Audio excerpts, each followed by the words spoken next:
Social media पर एक message आता है, एक पिक्चर आती है या एक वीडियो आती है जिसमें भारत के एक प्रमुख व्यक्ति का, एक भारत के बोधिसत्व का या विश्व रत्न का या किसी भी गणमान्य व्यक्ति का अगर कहीं मूर्ति का खंडन भंजन या मूर्ति को तोड़ा जाता है, आइडल को तोड़ा जाता है, प्रतिमा को, तो उस पर बहुत सारे प्रतिक्रिया में मैसेज आते हैं। अधिकतर जो मैसेज होते हैं वो प्रतिरोध के स्वरूप होते हैं, बड़ी आग के साथ होते हैं और कुछ उसमें समझदार भरे भी हो सकते हैं। ऐसा एक प्रश्न आया कि आप जो भारत में ख़ास तौर से जो बाबा साहब डॉक्टर अंबेडकर की मूर्तियां तोड़ी जाती हैं उनके विषय में बताएं। सबसे पहले हमें ये समझना है कि जो मूर्ति का फिनोमिना है, मूर्ति को लगाने का या बनाने का, वो क्या है। अगर हम ये समझ लेते हैं तो हमें ये समझना आसान हो जाएगा कि मूर्ति कौन तोड़ता है, क्यों तोड़ता है। क्योंकि अधिकतर केसों में मूर्ति तोड़ने वाले को ये पता ही नहीं होता कि वो तोड़ क्या रहा है या वो क्या कर रहा है, क्योंकि उसको दिमाग में या उसके मन में या जो बात उसे बहुत पहले से बताई जा रही है उसका वो एक रिजल्ट होता है। जो बात उसको तोड़ने के लिए प्रेरित कर रही है उस बात तक अगर वो पहुंच जाएगा तो वो कभी भी किसी की भी मूर्ति नहीं तोड़ेगा। मूर्ति जो लगाई जाती है, अगर हम ये समझ लें तो हमें ये समझ में आ जाएगा कि मूर्ति तोड़ने का भी फिनोमिना क्या है।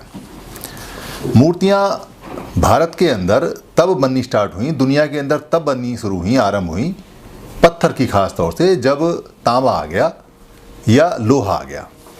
उससे पहले जो बनती थी वो पिक्चर्स बनती थी।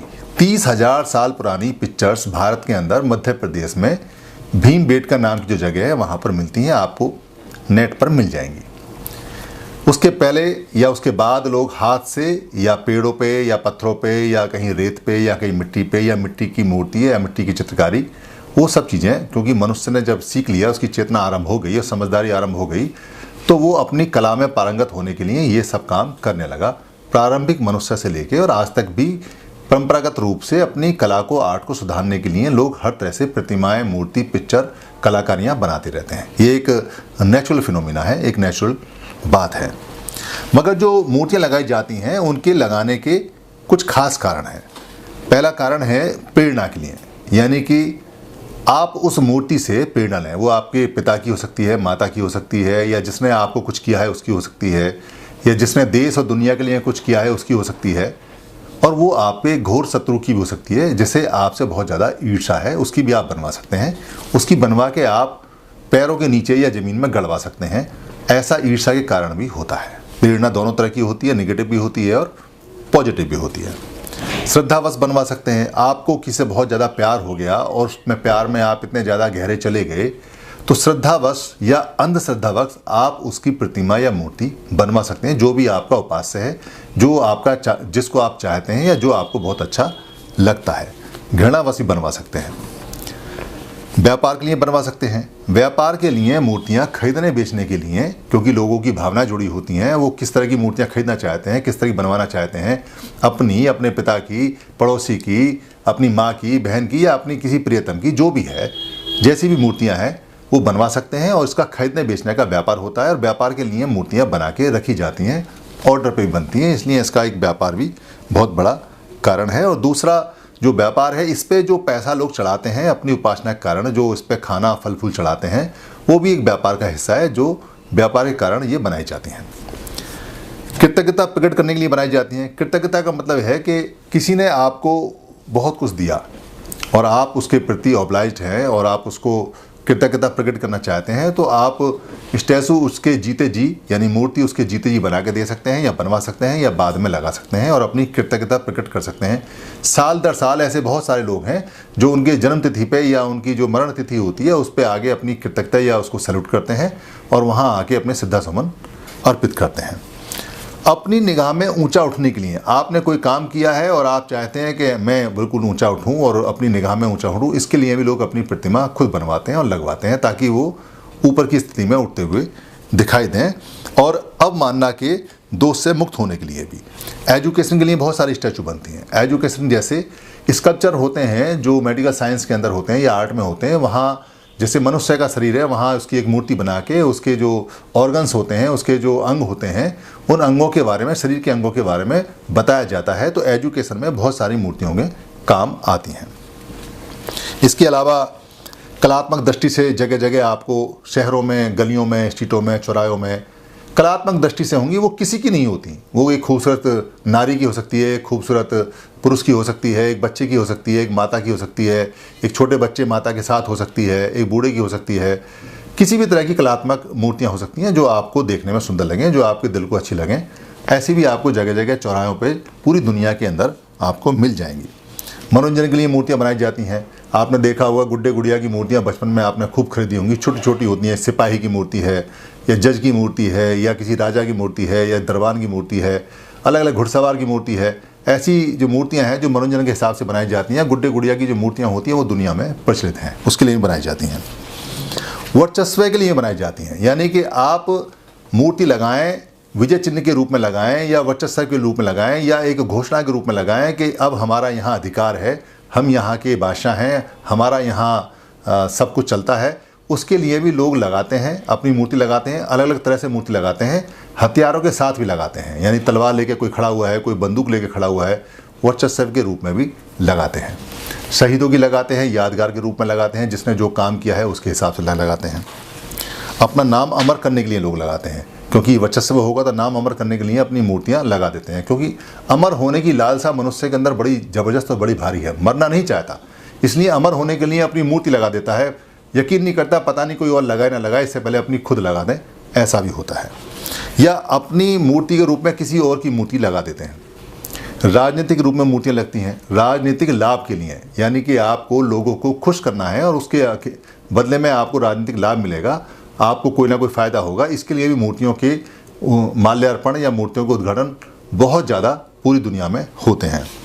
और ऐतिहासिक उद्देश्य होते हैं। ऐतिहासिक उद्देश्य का मतलब है कि जानकारी सुरक्षित रहे। मूर्तियों के रूप में इतिहास की जानकारी सुरक्षित रहे, तो मूर्तियों के साथ में कुछ लिख भी देते हैं ताकि आने वाली जनरेशन को ये पता चले, ये पुराने समय की बात है कि मूर्ति ने ये कहा और ये बात हुई और यहाँ ऐसे ऐसे हुआ। सम्राट अशोक के समय में तो 84,000 पत्थर की किताबें और स्तंभ और मूर्तियाँ, घोड़े की, हाथी की, बैल की, ये सब उसने बनाई और जगह जगह उसने लगवाई। वो आज तक भी सुरक्षित हैं और उन्हीं से हम जान पाए कि सम्राट अशोक का जो राज्य था वो कितना अच्छा था। ये मूर्ति लगाने के सारे कारण हैं कि लोग मूर्तियाँ क्यों लगाते हैं या क्यों बनाते हैं। सब पिक्चर्स भी आती हैं, जो पिक्चर्स होती हैं, पेंटिंग्स होती हैं, वह भी आती हैं। अब मूर्ति तोड़ते क्यों हैं? अब मूर्ति तोड़ने के कारण बड़े मनोरंजक हैं, बड़े ही अजीब से कारण हैं कि लोग मूर्तियाँ तोड़ते क्यों हैं। अधिकतर दुनिया के अंदर जो मूर्तियाँ तोड़ी जाती हैं वो सत्ता बदलने पर तोड़ी जाती हैं। एक सत्ता है, दूसरी आई, तो वो इतना ज़्यादा ईर्ष्या रखता है उससे, क्योंकि लोगों के मन से उसको बिल्कुल मिटाना चाहता है, तो इसलिए उसकी सारी मूर्तियाँ तुड़वा देता है। दुनिया में आप नेट उठाएंगे तो आपको हजारों शासकों की मूर्तियाँ डाउन करती हुई मिलेंगी। मूर्ति से अगर उम्मीद आपकी पूरी हो जाए और मूर्ति आपकी उम्मीदों पर खरी ना उतरे, तब भी लोग मूर्ति का विसर्जन कर देते हैं, उसको तोड़ देते हैं। जैसे मुंबई के अंदर मूर्ति बहुत प्यार से बनाते हैं एक मेले के अंदर और उसको विसर्जित कर देते हैं। और मूर्ति से अगर उम्मीद ना पूरी हो तो अभी लोग मूर्ति को तोड़ देते हैं गुस्से में आके। मूर्ति अगर मनुष्य ने गढ़ी है और ये बात मनुष्य को पता चल जाए कि जब छेनी आई, जब हथौड़ा आया, जब तांबा आया, जब धातु कोई चीज़ आई, तब हमने पत्थर छीलना शुरू किया और तब मूर्ति बनाई और ये मनुष्य ने बनाई है और आज भी मनुष्य ही इसको बनाता है, तो वो अगर ये जान लेता है तो अभी वो मूर्ति को तोड़ देता है, खुद अपने हाथ से तोड़ देता है। और अगर मूर्ति से भय लगने लगे, अगर डर लगने लगे, तो भी मूर्ति को वो तोड़ देता है, क्योंकि मूर्ति से अगर कोई फायदा हो, डरावनी हो या खराब हो जाए तो भी उसको तोड़ देता है। मूर्ति का अगर चलन पुराना हो जाए, यानी कि एक तरह की मूर्ति है और वो चलते चलते पुरानी हो जाएं, तो नई पीढ़ी पुरानी मूर्तियों को तोड़ देती है या ख़त्म कर देती है और नई तरह की मूर्तियाँ बनाती रहती हैं। मॉडर्न जो स्कल्पचर्स आर्ट है वो तेज़ी से आती जा रही है और पुरानी वाली जो आर्ट है वो लगभग ख़त्म होती जा रही है। ये सारी दुनिया के अंदर चलन होता है। मॉडर्न आर्ट आती रहती है, पुरानी जो ओल्ड आर्ट है वो साइड में चली जाती है, वो हिस्टोरिकल हो जाती है। मूर्ति से आपको चिढ़ने लगने लगे, यानी मूर्ति में जो पिक्चर है, जो इमेज बनी हुई है, उसका जो करेक्टर है, जो सोशल करेक्टर है या जो हिस्टोरिक करेक्टर है, अगर उससे आपको चिढ़ होती है, ईर्ष्या होती है, जलन होती है, तो भी मूर्ति टूटती है और लोग उसको तोड़ते हैं। बहुत केसों के अंदर, खासतौर से भारत में, तोड़ने वाले को लालच या पैसा दिया जाता है और उसको कहा जाता है कि इसको खंडित कर दे या इसको भंजित कर दे या इस पर कोई कलर लगा दे या इसको कुछ डैमेज कर दे, उसको पता ही नहीं होता। वो नशा करके, पता करके और बेहोशी की हालत में वो मूर्तियों को तोड़ता है। भारत में अधिकतर केस इस तरह के हैं जो होता है।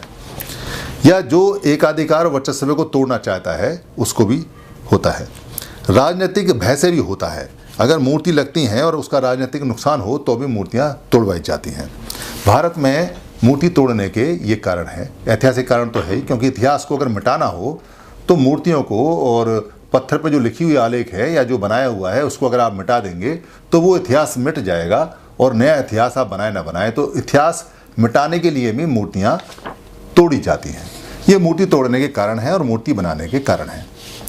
अब भारत के अंदर जो डॉक्टर अंबेडकर की जो मूर्तियाँ हैं उनको जो तोड़ा जाता है, क्योंकि बहुत सारी पिक्चर्स ऐसी आती रहती हैं, क्योंकि मूर्तियाँ बनती भी रहती हैं, टूटती भी रहती हैं। ये बड़े एक अलग सी बात है भारत के अंदर, क्योंकि डॉक्टर अंबेडकर का जो करैक्टर है वो पूरी दुनिया में भारत जैसे बुद्ध के नाम से जाना जाता है। पूरी दुनिया में आप अगर जाएंगे और हम कहेंगे कि हम बुद्ध के कंट्री से आए तो आपको अपने कंट्री का नाम बताने की आवश्यकता नहीं है। सेम सिचुएशन और सेम कंडीशन धीरे धीरे डॉक्टर अंबेडकर की होती जा रही है। डॉक्टर अंबेडकर 6 नंबर के विद्वान हैं। पूरी दुनिया उनको सैल्यूट करती है। दुनिया की बड़ी बड़ी यूनिवर्सिटियों में उनके बस्ट लगने शुरू हो गए हैं, उनके पोस्ट लगने शुरू हो गए हैं।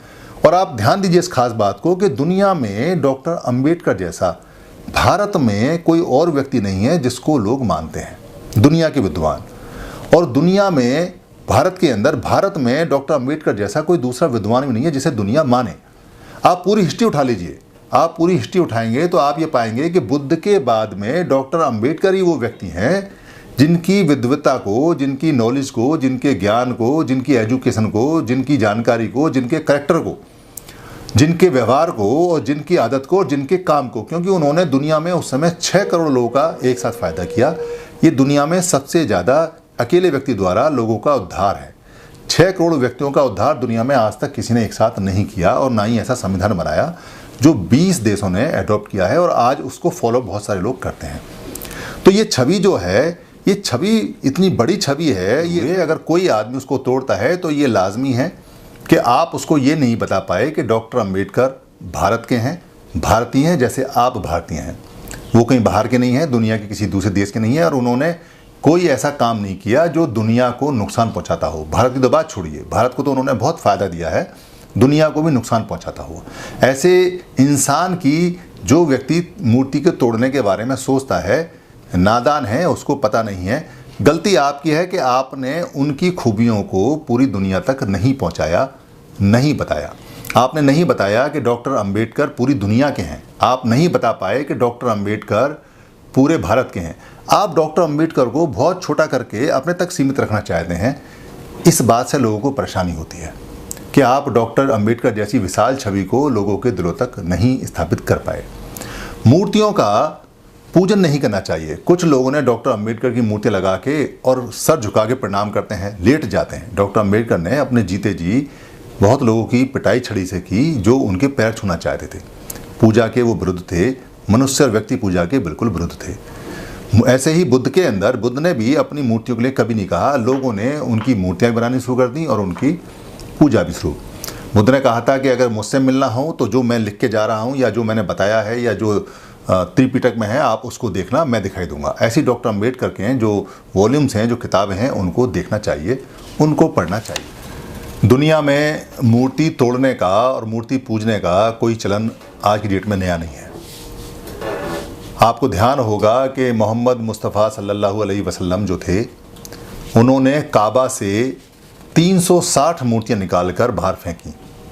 वहाँ मूर्ति पूजा होती थी और वहाँ बहुत ज़्यादा आडंबर और अंधविश्वास था। वो मूर्तियाँ दुनिया के अंदर चारों तरफ फैली और वहाँ से वो टूटती रहती हैं और बनती रहती हैं। डॉक्टर अंबेडकर ने या बुद्ध ने या जितने भी संत हैं, उन्होंने कभी नहीं कहा कि आप उनकी मूर्ति बनाइए, उनकी मूर्ति लगाइए और उनकी मूर्ति को पूजिए। आपको उनकी बात माननी चाहिए। अगर आप डॉक्टर अंबेडकर के अनुयायी हैं तो आप उनकी 22 प्रतिज्ञाओं को देख लीजिए। अगर आप उनको पढ़ना भी नहीं चाहते या आप उनको नहीं पढ़ पा रहे हैं या आपके पास समय नहीं है तो 22 प्रतिज्ञाओं में, यानी 22 जो कमांडमेंट्स हैं, इन 22 कमांडमेंट्स में आपको सारी बातें वो मिल जाएंगी जो डॉक्टर अंबेडकर ने जीवन भर सीखने के बाद आपको दी हैं ताकि आपका जीवन सुख में रहे और सुखी रहे। अगर आप उन 22 प्रतिज्ञाओं को मानते हो तो आपको मूर्ति लगाने की आवश्यकता नहीं है। फिर भी अगर आपने कोई मूर्ति लगाई है और वो मूर्ति टूटी है तो आप शांत रहिए। पहला काम आप कीजिए कि आप इसको ज़्यादा मत फैलाइए, क्योंकि अगर जिसने मूर्ति तोड़ी है वो चाहता है कि आप उग्र हो जाएं, वो चाहता है कि आप परेशान हो जाएं, वो चाहता है कि आप झगड़ें, वो चाहता है कि आप अपनी ऊर्जा इस काम में लगाएं, वो चाहता है कि आप इसमें अटक जाएं, वो चाहता है कि आप इसके अंदर फंस जाएं। तो जब आप ऐसा काम नहीं करेंगे तो उसका मंसूबा ख़त्म हो जाएगा तोड़ने वाले का। उसे खुद बड़ा ताज्जुब होगा, आश्चर्य होगा कि ऐसा क्या हो गया कि ये मूर्ति तोड़ी भी और मैंने कहीं प्रतिक्रिया नहीं हुई। मगर मूर्ति टूटी है, अगर आप उसकी कार्रवाई नहीं करेंगे तो सामने वाले की हिम्मत पड़ेगी, वो फिर उग्र भी हो सकता है। इसलिए कानून रूप में, संविधान रूप में आप अपने गांव, अपना तहसील, अपना ब्लॉक या अपना ज़िला या आपका स्टेट जो भी है, वहाँ जो भी कार्रवाई बनती है 10-5 समझदार लोगों को इकट्ठा करके आप सारी कानूनी कार्रवाई कीजिए। आपको कोई ना कोई वकील मिल जाएगा जो आपके साथ होगा, वो सारी कानूनी कार्रवाई कराएगा और आप इसको भारत के राष्ट्रपति तक कीजिए और लगातार इसको फॉलो करते रहिए। इससे वो रुक जाएगा, वहाँ दबाव बनेगा और पुलिस को वहाँ सुरक्षा देनी पड़ेगी और वहाँ जो व्यवस्था होगी, यानी जो कानूनी व्यवस्था होगी या जो वहाँ प्रशासन होगा, एडमिनिस्ट्रेशन होगा, वो वहाँ स्टैचू को मरम्मत कराएगा या स्टैचू को लगवाएगा। आपके पास में इतना डिजिटल मीडिया है, जब ये सारी कार्रवाई हो जाए, पहले नहीं, जब ये सारी कार्रवाई हो जाए तो आप उस कार्रवाई के साथ में डिजिटल मीडिया में जाइए, ऐसे ऐसे यहाँ ये हुआ और हमने इस पर ये कार्रवाई की और अब ये यहाँ ये है, इसको संज्ञान में लाइए और इसको बता दीजिए कि ऐसा हुआ है। वहाँ आसपास के लोग हैं, उनसे अपील कीजिए कि डॉक्टर अंबेडकर ने कोई आपका नुकसान नहीं किया है और हमने भी नहीं किया है, इसलिए आप अपने आप को परेशान ना करें और डॉक्टर अंबेडकर की मूर्ति को ना तोड़ें। ऐसा रिक्वेस्ट कीजिए, आपके अड़ोस पड़ोस में होगा। कोई काम ऐसा मत कीजिए, ना ही कोई किसी को गाली दीजिए, ना ही गलौज दीजिए, क्योंकि आपको पता नहीं है, और आपको पता भी है तो आप शांत रहिए, क्योंकि वैर से वैर शांत कभी नहीं होता। तोड़ने वाले को ये पता ही नहीं है कि वो तोड़ क्या रहा है, क्योंकि तोड़वा कोई और रहा है। उसके मन में किसी ने ये बात भरी है कि डॉक्टर अंबेडकर अच्छे नहीं हैं, किसी ने ये बात भरी है कि डॉक्टर अंबेडकर कुछ लोगों के हैं, किसी ने भरी है कि डॉक्टर अंबेडकर से हमारा बड़ा नुकसान हुआ है। आप उनसे पूछिए, क्या डॉक्टर अंबेडकर ने आपका कोई नुकसान किया? क्या देश का कोई नुकसान किया? क्या डॉक्टर अंबेडकर ने दुनिया का कोई नुकसान किया? क्या डॉक्टर अंबेडकर का कैरेक्टर खराब है? क्या डॉक्टर अंबेडकर ने जो बातें पूरी दुनिया में लिखी हैं और बताई हैं और जो लोग पढ़ रहे हैं, रिसर्च कर रहे हैं, उसमें एक भी बात खराब है? क्या डॉक्टर अंबेडकर संतों के संत नहीं है? क्या उनको बोधिसत्व की उपाधि नहीं मिली हुई है? बोधिसत्व की उपाधि बहुत बड़ी होती है, बुद्ध से 1 नंबर कम है। उनसे पूछिए कि विश्व रत्न क्यों बोलते हैं? 6 करोड़ लोगों का उद्धार करने वाले अकेले व्यक्ति को विश्व रत्न दुनिया में बोलते हैं। तो आप जब उनसे प्रश्न करेंगे तो आप पाएंगे कि उनकी आंखें नीची हो जाएंगी, क्योंकि उनके पास कोई रीजन ही नहीं है। उनके मन में ये जानकारी भरी है कि डॉक्टर अंबेडकर से हमारा बड़ा नुकसान हो गया, डॉक्टर अंबेडकर ने ये किया। उनसे पूछिए कैसे नुकसान हुआ है, कैसे आपको घृणा है, क्यों आपको दिक्कत आ रही है, क्या दिक्कत है? तो किसी के पास एक सिंगल भी जवाब नहीं मिलेगा। इसके बाद आप क्या करेंगे? आपको अगर गुस्सा आता है तो आप उस गुस्से को समझदारी में बदलिए और आप वहाँ डॉक्टर अंबेडकर की जो किताबें हैं, खास तौर से एनालिसिस ऑफ कास्ट है या भगवान बुद्ध उनका धम्म है या जो संविधान है, ये 3 किताबें इंपॉर्टेंट हैं, उनका पठन पाठन बढ़ाइए। आप कसम खाइए कि हमारी ये स्टैचू टूटी है तो हम अपने 20 लोगों को और पढ़ाएंगे, अपने आसपास के 50 लोगों को और पढ़ाएंगे और बताएंगे। वहाँ शिक्षा का जन जागरण अभियान चला दीजिए, हफ्ते भर तक, 2 दिन तक, 3 दिन तक आप वहाँ डेली पठन पाठ कीजिए और डेली समझिए और समझाइए। जानकारी आप बढ़ाएंगे तो नेक्स्ट टाइम वहाँ कोई मूर्ति तोड़ने के बारे में सोचेगा नहीं, बल्कि मूर्ति का सहयोग करेंगे। और हो सकता है कि जिन्होंने तोड़ी है वो शर्मिंदा हों और वो खुद ही मूर्ति को ठीक करें। आप ये बात मान लीजिए कि डॉक्टर अंबेडकर के कैरेक्टर में, उनके काम में पूरी दुनिया के लिए, पूरे भारत के लिए जितनी देशभक्ति और जितनी दुनिया की भक्ति और जितना बड़ा काम उन्होंने 6 करोड़ लोगों को ज़मीन से उठा के ऊपर किया है, वो एप्रिशिएबल है। आने वाले समय में जैसे इसको बुद्ध की धरती बोला जाता है भारत को, वैसे ही इसे अंबेडकर की धरती के नाम से दुनिया में पहचाना जाएगा। दुनिया की कोई ताकत अच्छे काम को कभी नहीं रोक पाती। आप खुद भी रोकना चाहेंगे कि डॉक्टर अंबेडकर को रोक दें, आप रोक नहीं पाएंगे, बेशक आप उनके अनुयायी हैं तब भी, क्योंकि काम जिसका अच्छा होता है, जो संत होता है, उसे दुनिया चाहती है। एक सिद्धांत है कि जो डाकों का सरदार होता है, जो डॉन होता है, जो पिक्चरों के अंदर जो भाई जिसको बोलते हैं वो होता है, जो कातिलों का कातिल होता है वो भी अपनी बहन के लिए सज्जन व्यक्ति ढूंढता है कि इसका रिश्ता सज्जन परिवार में, ईमानदार परिवार में हो जाए। डॉक्टर अंबेडकर की छवि बहुत ईमानदार, बहुत सज्जन, बहुत त्यागशील। अपने 4 बच्चे उन्होंने त्याग दिए, सारा परिवार त्याग दिया, बहुत कुछ ले सकते थे, मगर उन्होंने इस भारत को उठाने के लिए, क्योंकि डॉक्टर अंबेडकर ने एक बात स्पष्ट कही थी कि जब तक जातियों का विनाश नहीं होगा, जब तक इस देश से गरीबी नहीं मिटेगी, जब तक ये नीचे के पड़े हुए जो लोग हैं, जब तक ये पढ़ लिख के ऊपर देश के लिए काबिल और देश के पिलर नहीं बनेंगे, भारत अमेरिका चीन से टक्कर नहीं ले सकता। ये बात बिल्कुल सच है, दम है, इसको कोई नहीं कर सकता। इसलिए अगर मूर्ति टूटती है तो आप ज़्यादा उग्र ना हो और शांत रहें और अपनी कार्रवाई करते रहें। धन्यवाद।